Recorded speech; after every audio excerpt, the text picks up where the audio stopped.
वालेकुम लिसनर्स, मैं हूं आप लोगों की होस्ट नौशीन और नौशीन अपने चैनल पर अपने सभी लिसनर्स को वेलकम कहती है। लिसनर्स, कैसे हैं आप सब और मेरे चैनल की खौफनाक कहानियों को कितना एंजॉय करते हैं? अपना फीडबैक मुझे ज़रूर दें। कल मुझे काफ़ी कमेंट्स में सब पूछ रहे थे कि आपकी तबीयत ठीक नहीं लग रही, तो वेदर चेंजिंग की वजह से फ्लू और गला ख़राब था। अल्हम्दुलिल्लाह मैं बिल्कुल ठीक हूँ। मेरी कल वाली स्टोरी पर मेरे जितने भी लिसनर्स ने मुझे कमेंट किए थे उन सब के नेम्स इस वीडियो के लास्ट में मैं ऑन एयर करूँगी, so please keep listening. Listeners, आज आप लोगों के लिए बैक टू बैक मैं 3 बहुत ही भयानक किस्से लेकर आई हूँ। पहला किस्सा मेरे एक लिसनर हैं वकार कुरैशी, इन्होंने मेरे साथ शेयर किया है। वकार कहते हैं, ये उन दिनों की बात है जब मेरी नई नई शादी हुई थी, तो मेरी मिसेज़ अपने घर गई हुई थी। मैं अपने रूम में अकेला ही था। मैं ऑनलाइन बिजनेस पर काम किया करता था। उन दिनों में रात को 3 बजे लोड शेडिंग हुआ करती थी, तो मैं उससे पहले ही अपना सारा जो मेरा ऑनलाइन बिजनेस होता था, उसका जो भी मैंने काम वगैरह करना होता था, उसको वाइंड अप कर लेता था कि वो पेंडिंग में ना रह जाए। चूँकि मैं अपने रूम में अकेला था, तो मेरे भाई ने कहा कि मेरे रूम में वो मेरे साथ सो जाएगा। मैंने कहा ठीक है। तकरीबन 2:45 बजे का टाइम था। मैंने अपना सारा काम वाइंड अप किया। हम दोनों भाई बेड पर ही बैठे हुए थे, बातें कर रहे थे। एकदम से लाइट ऑफ हो गई और इतना घुप अंधेरा हो गया कि कोई चीज़ नज़र नहीं आ रही थी।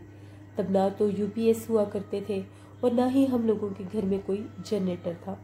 अगर ज़रूरत पड़ भी जाती थी तो कैंडल्स यूज़ कर लिया करते थे हम लोग, अगर रोशनी की ज़रूरत होती थी। हम लोगों के रूम में भी कैंडल्स हम लोगों ने रखी हुई थी कि जब कभी अगर रात को ज़रूरत पड़ती थी और लोड शेडिंग होती थी, लाइट नहीं होती थी, तो हम लोग वो कैंडल्स यूज़ कर लेते थे। अभी हम लोग बातें कर ही रहे थे। तकरीबन 3:30 बजे का टाइम था, अभी लाइट नहीं आई थी। मेरे भाई ने मुझे कहा कि मुझे नींद आ रही है, चलो सोते हैं। मेरा भाई आराम से दूसरी तरफ फेस करके सो गया। मैं भी जाग रहा था, मुझे नींद नहीं आ रही थी। इतना घुप अंधेरा था कि मुझे कोई चीज़ नज़र नहीं आ रही थी, मगर मुझे एक बहुत अजीब सी फीलिंग्स महसूस हुई। मुझे इस तरह से लगा कि उस घुप अंधेरे में जिस तरह से कोई धुआं सा महसूस होता है, वो धुआं, वो जो भी कोई चीज़ थी, वो इतनी वाज़िया थी, इतनी प्रोमिनेंट थी कि मैं उस चीज़ को देख सकता था। मैं बहुत हैरान हुआ कि ये किस तरह की धुआंनुमा कोई चीज़ मेरे सामने वाज़िया हो रही है। वो चीज़ बिल्कुल मेरे पाँव वाली साइड पर थी और मैं उस चीज़ को बहुत गौर से देख रहा था, फील कर रहा था। वो धुआंनुमा हेवला इस तरह से महसूस हो रहा था जिस तरह से बहुत लंबे कद की कोई चीज़ खड़ी है मेरे सामने, और उस इतने घुप अंधेरे में उसका एक स्मोकी सा जो मुझे नज़र आ रहा था, उसका जो जिस्म, एक स्मोकी शेप में उसका एक जिस्म मुझे नज़र आ रहा था। मैं उसको देख सकता था। मैं बहुत हैरान हुआ। मुझे इस तरह से महसूस हो रहा था कि वो चीज़ मेरी तरफ बढ़ रही है, जैसे वो हाथ बढ़ा रही है मेरी तरफ और मुझे पकड़ना चाह रही है। अब मैं इतनी गहरी नींद में भी नहीं था, बल्कि मैं सोया ही नहीं था कि मैं ये कह सकता कि मे बी मैं नींद में था, तो उस अंधेरे की वजह से मैं डर गया हूँगा। मैंने फ़ौरन अपने भाई को जगाया और अपने भाई से कहा कि देखो, बेड की जो पाँव वाली साइड है, वहाँ पर मुझे ऐसा महसूस हो रहा है जैसे कोई चीज़ खड़ी है। जब मेरे भाई ने देखा तो उसको वहाँ पर कोई चीज़ नज़र नहीं आई। मैं बहुत हैरान हुआ कि ये चीज़ फिर मुझे नज़र क्यों आ रही है अगर मेरे भाई को नज़र नहीं आ रही। मेरे भाई ने फ़ौरन मेरा वहम दूर करने के लिए या मेरे उस खौफ से मुझे हटाने के लिए वो भागा भागा गया और उसने कैंडल उठाई। जैसे उसने ड्रॉ में से कैंडल उठाई, उसको जलाने के लिए उसने माचिस जब जलाई, तो जो माचिस जलाने से उसकी स्टिक से जो एक फ्लेम बनता है, उसकी रोशनी की वजह से वो चीज़ बिल्कुल डिसअपियर होगी। मुझे नज़र नहीं आई। जिस ग्रे से स्मोकी चीज़ को मैं देख रहा था अपने सामने, वो मुझे दोबारा नज़र नहीं आ रही थी। मैं बहुत हैरान हुआ। मेरा भाई कैंडल लेकर मेरे पास आया।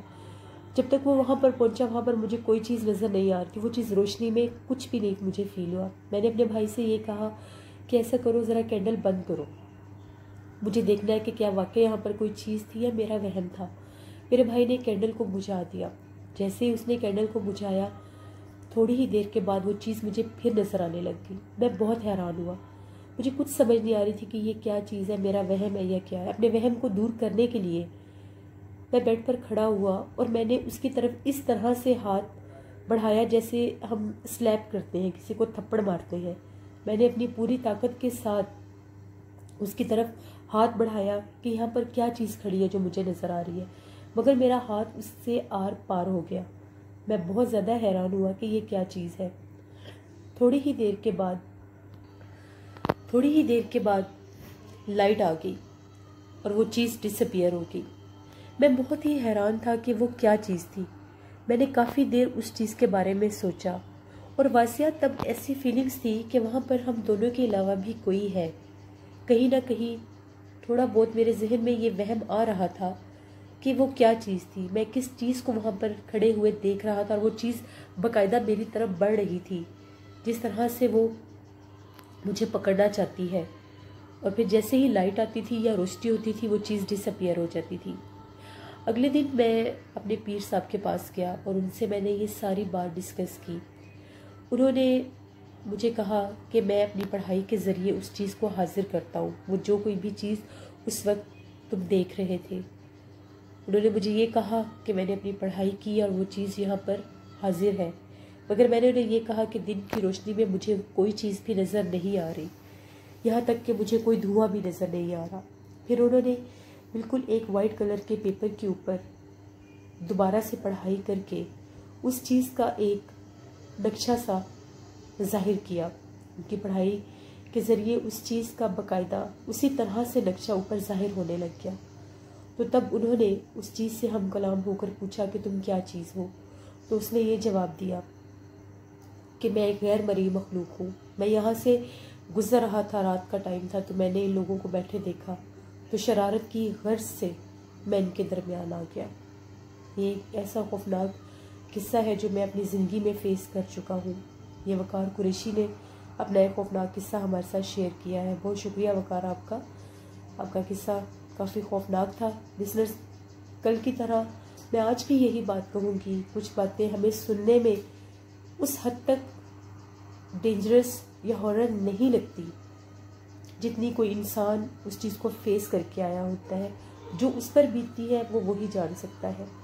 इसी तरह एक और हमारे साथ नेक्स्ट जो हॉरर इंसिडेंट शेयर कर रहे हैं, सुल्तान अहमद कराची से कर रहे हैं।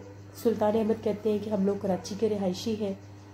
मेरी एक कज़न है जो कि कराची में ही रहती है, उनका नाम हिफ्ज़ा है, और उनके साथ एक ऐसी प्रॉब्लम कह लें कि उनको गैर मरी मखलूक़ात नज़र आती हैं।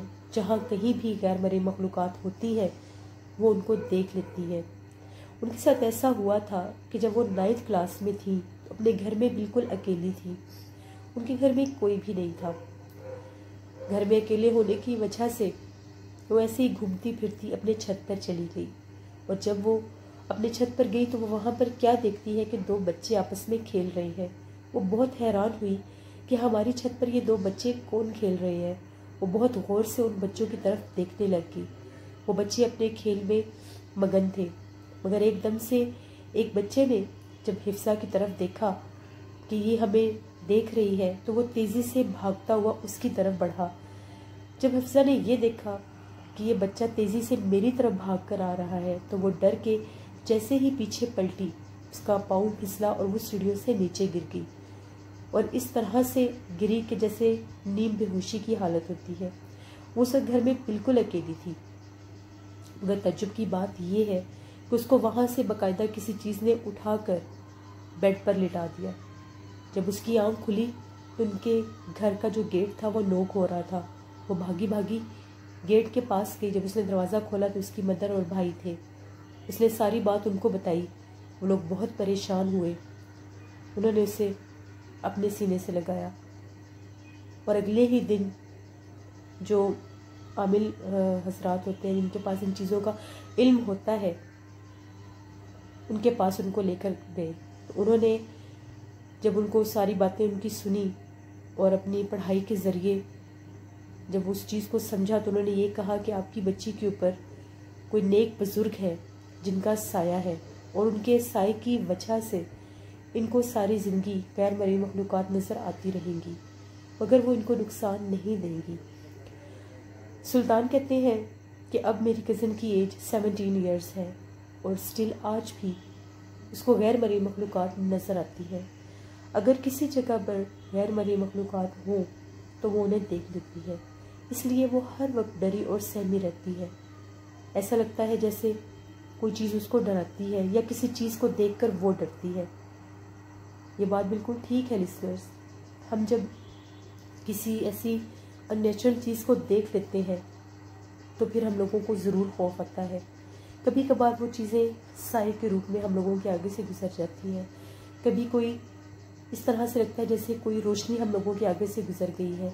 कभी इस तरह से लगता है कि किसी वीराने में या किसी ऐसी जगह पर से हम गुजर रहे हैं तो वहाँ पर हम लोग किसी चीज़ को एकदम से चमकता देखते हैं, फायर बॉल्स दिखते हैं। ये सारी जो सिम्टम्स, ये सारी चीज़ें जो होती हैं ये गैर मरी मखलूक़ात की होती है। कभी किसी ऐसे जानवर को देख लेना जो बिल्कुल स्याह रंग का हो, बिल्कुल सफ़ेद रंग का हो, वो भी अक्सर लोग कहते हैं कि वो भी गैर मरी मखलूक़ात की एक किस्म होती है। ये सुल्तान अहमद थे, कराची से हमारे साथ उन्होंने शेयर किया था ये हॉरर इंसिडेंट।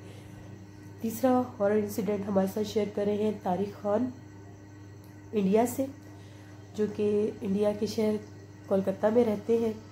तारिक कहते हैं कि उनकी अम्मी का घर इंडिया के एक शहर बिहार में था, बहुत बड़ा उनका घर था। जब उनकी अम्मी की शादी हुई तो वो कोलकाता वेस्ट बंगाल में शिफ्ट हो गई। तो उनके जो छोटे बहन और भाई थे वो पीछे उसी घर में रहते थे। वहाँ उनके पास उनकी एक मेड रहती थी जो कि ओल्ड एज थी। सुबह से शाम तक वो उनके पास ही रहती थी और घर के सारे काम काज किया करती थी। एक दफ़ा ऐसा हुआ, तारिक की जो खाला थी उन्होंने अपनी मेड से ये कहा कि शाम की चाय के साथ बिस्किट्स लेकर आए। वो मार्केट में बिस्किट लेने चली गई। तकरीबन मगरिब का टाइम होने वाला था। वो गई बिस्किट लेने, उनको बहुत ज़्यादा देर हो गई और वो वापस नहीं आई। काफ़ी देर के बाद उनके दरवाजे पर दस्तक हुई तो उनके मामू ने जाकर दरवाज़ा खोला। उनकी जो मेड थी वो दरवाजे से थोड़ी सी दूर खड़ी हुई थी। उन्होंने उन्हें ये कहा कि अंदर आ जाएं और उनसे ये वजह पूछी कि आप इतनी देर कहाँ पर लगा कर आई हैं। तो उन्होंने आगे से कोई जवाब नहीं दिया। जब वो अंदर आई, सेम यही क्वेश्चन तारिक की खाला ने भी उनसे पूछा कि आप इतनी देर की गई हुई हैं, आप इतनी देर क्यों लगा कर आई हैं। उन्होंने सेम कोई जवाब नहीं दिया, बल्कि उनका जो बिहेवियर था बड़ा मिस्टीरियस सा फील हो रहा था, लाइक वो बड़ी चुप चुप सी थी। इतने में जो तारिक की खाला थी उन्होंने उनसे ये कहा कि आप किचन में जाकर आटा गूंद लें रोटियां बनाने के लिए। खुद तारिक की खाला और मामू किचन के बाहर ही बैठे हुए थे, आपस में बातें कर रहे थे। वो उनके किचन का इस तरह से सिस्टम था कि अगर किचन के बाहर बैठकर वो बातें कर रहे थे तो वो अंदर सामने किचन में देख सकते थे।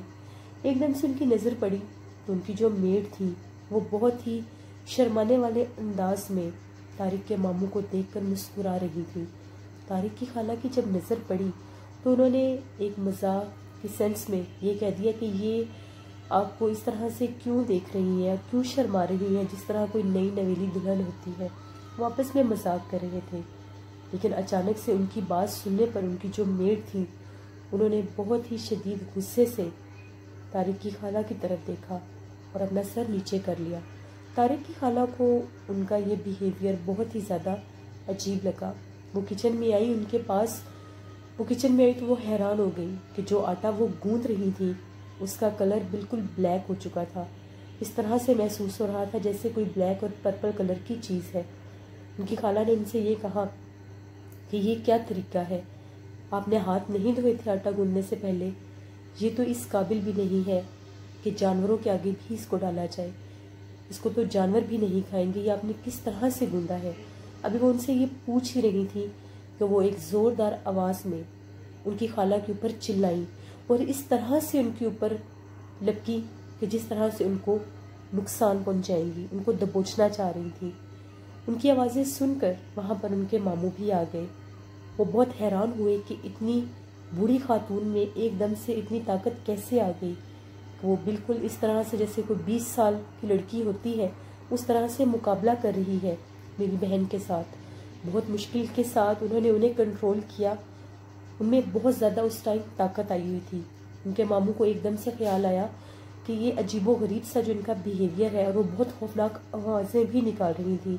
उनकी इतनी खौफनाक आवाज़ें सुनकर उन्होंने ये कहा कि इनको उस रूम में लेकर जाते हैं जहाँ पर कुरान पाक रखे हैं।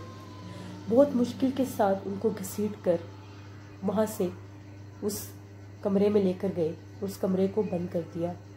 और अगली सुबह जब उनको मस्जिद में लेकर गए तो जब वहाँ के मौलवी साहब ने उनको देखा, उन पर दम किया, उन्होंने ये कहा कि इनके ऊपर किसी बहुत ही भयानक और खौफनाक बदरू का साया हुआ है, जिसकी वजह से ये अपने आप में नहीं है और ना ही ये जानती हैं कि इन्होंने ये सब क्यों किया। वो कहते हैं कि वो बहुत हैरान थे एकदम से इनके साथ क्या हुआ। वो खुद भी हैरान थी क्योंकि उनको कुछ याद नहीं था कि उन्होंने कल किस तरह से बिहेव किया, किस तरह से वो इनके साथ पेश आई, क्योंकि तब उनके ऊपर वो चीज़ थी, उस चीज़ ने उनको अपने कंट्रोल में किया हुआ था। ये तारिक खान ने इंडिया से हमारे साथ अपनी खाला और मामू का एक हॉरर इंसिडेंट शेयर किया था। इसमें ये बात बिल्कुल सच है। जब ये चीज़ें किसी इंसान के ऊपर अपना असर करती हैं, उसको अपने कंट्रोल में इस तरह से कर लेती हैं कि वो इंसान बिल्कुल ज़हनी तौर पर माऊफ हो जाता है। उसको कुछ समझ नहीं आती कि वो क्या कर रहा है। और मैंने यहाँ तक भी सुना है जो लोग इन चीज़ों के विक्टिम बनते हैं उनको बाद में वो बातें याद भी नहीं होती कि जब हम उस दौरे की फॉर्म में थे या जब वो चीज़ हमारे ऊपर थी तो उस चीज़ का हम लोगों पर क्या असर था। आजकल के दौर में भी ऐसे बहुत से लोग हैं जिनकी ज़िंदगियों में बहुत बहुत हॉरर इंसिडेंट होते हैं। आज के दौर में भी गैर मरी मखलूक़ात लोगों पर अपना असर दिखाती हैं। वो सिर्फ इसलिए कि अब लोग इन चीज़ों को बहुत ज़्यादा कुरेदते हैं। अगर कहीं सुनते हैं कि ऐसी चीज़ें हैं तो उनको ढूंढने की कोशिश में वहाँ पर पहुँच जाते हैं। बाज़ औक़ात लोग इन चीज़ों को सिर्फ मजाक समझते हैं कि ये सिर्फ मजाक की हद तक है। फिर उनके तक़व्वुद में जब लोग वहाँ पर जाते हैं, वो चीज़ें जब उनके ऊपर असरअंदाज होती हैं, जब वो इफ़ेक्ट्स उनकी लाइफ पर आते हैं, तब उनको पता चलता है कि ये मजाक नहीं है। इस चीज़ का बाकायदा एक वजूद है। हम लोगों से, हम इंसानों से पहले ये मखलूक अल्लाह ने बनाई थी।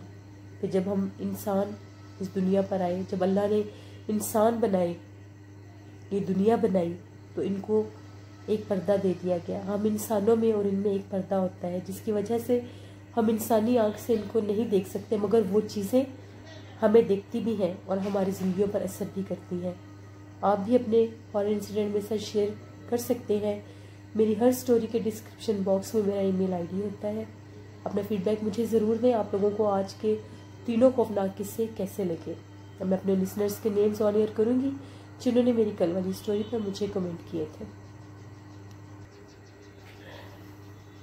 AAA बीट हमें कमेंट करते हैं, सद्दाम हुसैन हमें कमेंट करते हैं, अवैस खान हमें कमेंट करते हैं, ज़हीर अब्बास खोखर हमें कमेंट करते हैं, सितारा मुअज़्ज़म हमें कमेंट करती है, अवैस खान हमें कमेंट करते हैं, मोहिब खान हमें कमेंट करते हैं, वलीद बिन खालिद हमें कमेंट करते हैं, अफशा राजपूत हमें कमेंट करती है, के खान हमें कमेंट करते हैं, रोज़ पर्ल हमें कमेंट करती है, नफीस अहमद हमें कमेंट करते हैं, मलिक यासर हमें कमेंट करते हैं, सलमा उमर हमें कमेंट करती है, शाफिया रिफाकत हमें कमेंट करती है, जवाद शाह हमें कमेंट करते हैं, वकार कुरैशी हमें कमेंट करते हैं, फरहीन हमें कमेंट करती है, परदेसी फूड एंड व्लॉग्स हमें कमेंट करते हैं, इशाक शरीफ हमें कमेंट करते हैं, हाजी बाबिया हमें कमेंट करते हैं, रावल भट्ट हमें कमेंट करते हैं, खिजर इमरान हमें कमेंट करते हैं, मनीहा तारिक हमें कमेंट करती है, अमेरिका से प्रभजोत सिंह हमें कमेंट करते हैं, रुकैया खान हमें थाईलैंड से कमेंट करती है, हाना राजपूत हमें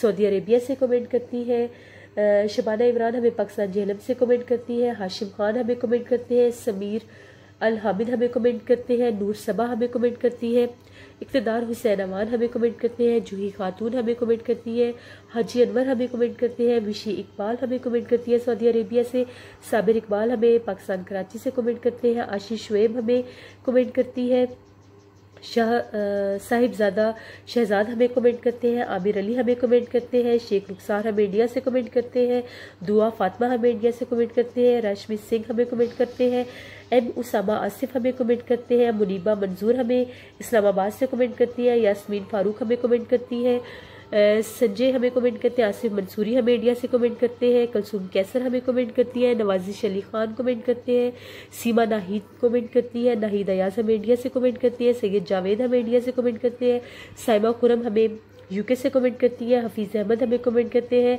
अबू जूनियर हमें कमेंट करते हैं, अली खान हमें कमेंट करते हैं, अकमल मलिक हमें सऊदी अरेबिया से कमेंट करते हैं, तारिक खान हमें इंडिया से कमेंट करते हैं, निमरा रमज़ान हमें कमेंट करती है, सुल्तान अहमद हमें कराची से कमेंट करते हैं। आप सब लिसनर्स का बहुत बहुत शुक्रिया। इसी तरह से अपना फीडबैक देते रहे और मैं आप सबके लिए खौफनाक कहानियाँ लाती रहूँगी। इंशाल्लाह आप लोगों के साथ कल फिर मुलाकात होगी। अपना बहुत सा ख्याल रखिएगा, नौशीन को दुआओं में याद रखिएगा। Thank you for watching. अल्लाह निगहबान।